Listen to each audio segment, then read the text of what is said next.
श्री संत गोरा कुंभार इसवी सन 1267 निर्वाण काळ 1317.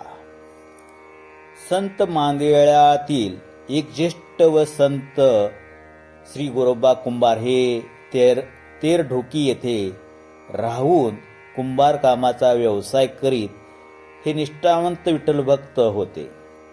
सैदेव विठ्ठलाच्या नामस्मरणात मग्न असत.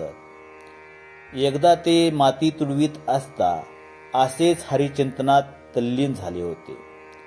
जवळच रांगत खेळत असलेले स्वतःचे एकुलते एक मूल मातीत आले, तुडवले गेले आणि मेले. तरी गोरोबांना त्यांचा पत्ता लागला नाही. या नकळत झालेल्या कृत्याचे प्रायश्चित्त म्हणून त्यांनी आपले हात ओढून घेतले. त्यामुळे व्यवसाय बसला, संसार खुंटला. हे पाहून विठ्ठल रुक्माईस गोरोबांची दया आली. हे दोघे मजूर दाम्पत्य बनून त्यांच्या घरी येऊन राहू लागले.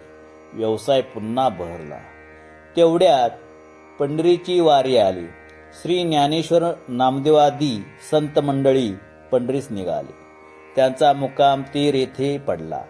श्री ज्ञानेश्वरांनी गोरोबांची विठ्ठल दरबारातील श्रेष्ठता ओळखली आणि त्यांना आपणा समवेत पंढरपुरास आणले. पंढरपुरात विठ्ठल समोर नामदेवाची कीर्तन उभे राहिले.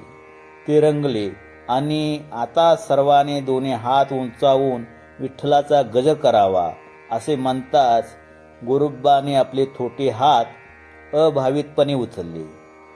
तो त्यांना हात फुटले आणि समोर विठ्ठलाच्या पायाजवळ मेलेले मुलगाही उभा असलेला दिसला.